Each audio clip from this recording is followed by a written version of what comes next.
Hi everybody, I'm Jason Wilson with Ursula Associates. Welcome to the channel. Today's topic that we're going to dive into is going to be, should I get my house ready for the market right now or wait to sell? And we're going to have this conversation based on the specifics of this client's needs. If you haven't already, please go ahead and subscribe to our channel. Give us a thumbs up to help the algorithm out. We would love to see comments from you and hear from you in the comment section. If you are finding sellers on the fence, or at least looking to you for advice on when they should sell their property, give us a comment below. If you're a seller that is considering selling a piece of real estate and you're unsure of when and how, go ahead and send us a direct message. We would love to talk about your specific situation. We'd like to help you find a custom solution for your specific needs. Let's get into this.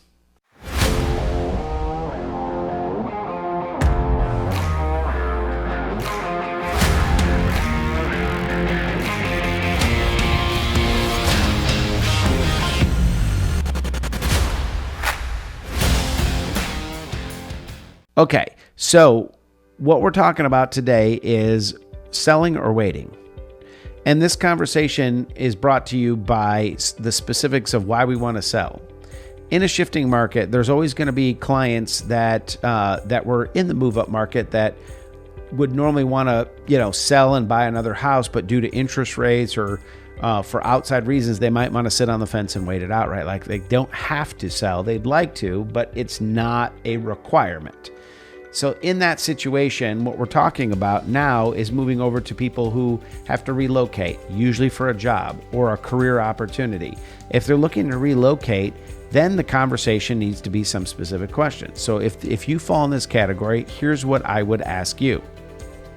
Number one, where are you going and when is it important for you to be there? If you tell me you're relocating to Washington State because of a new job offering working in an IT field where you have to be on site at this location, then I'd really focus on, well, tell me when you need to be there by so that we know what kind of time frame we're working on. Now, if let's say that time frame is flexible and you're like, well, I'd like to go as soon as possible.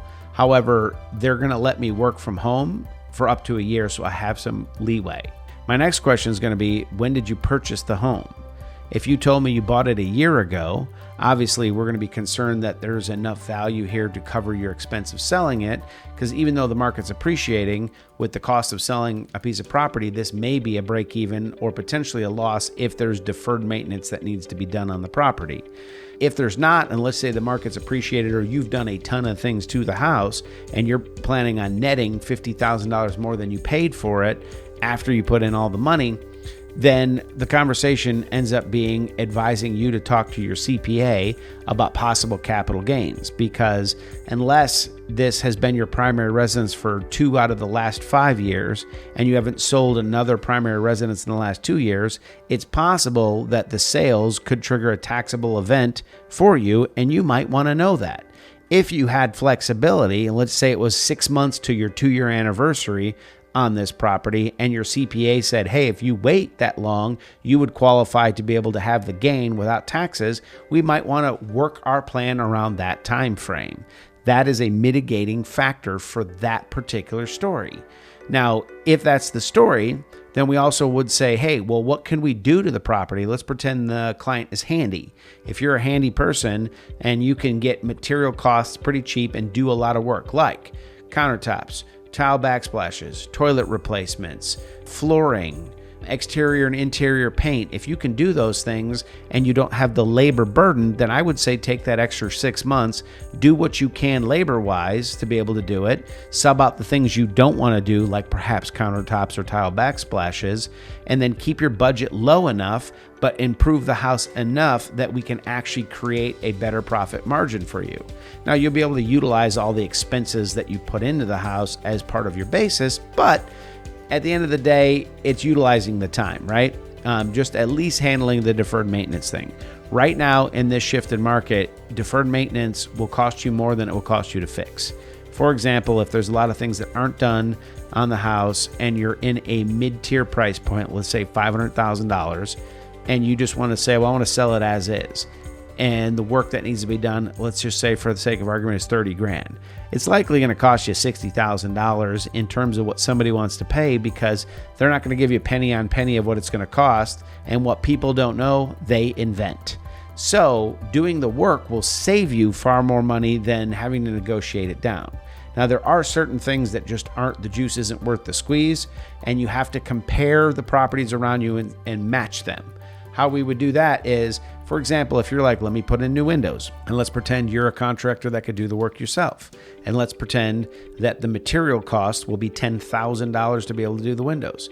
Well, if we use all the comps in the area that are $500,000, and they all have new windows, or 70% of them do, to get to that $500,000, it's arguable that we'll need the new windows. If nobody has new windows in that price point, you could do it and push for a higher price point, but you might net more simply making sure that other deferred maintenance things are handled, and that the windows are similar to the other $500,000 properties selling. Because trying to be the new high comp sometimes will put downward pressure on your pricing.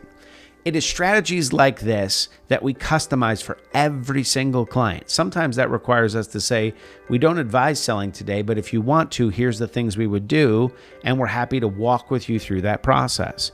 I'm currently working with a client right now that had a family member that lived at the property, and they were doing some rehab work to it. Now the family members moved out.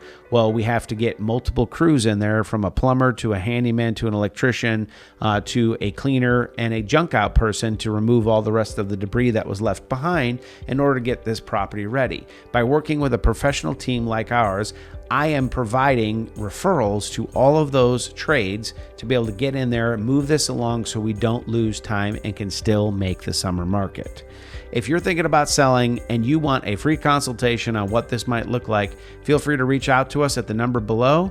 And if you made it to the end of the video, thank you. We appreciate your support. We would love to get a comment from you. Please give us a thumbs up and consider subscribing, as we will be doing new content each and every week. We appreciate you so much. I'm Jason Wilson with Ursula Associates. Talk to you soon.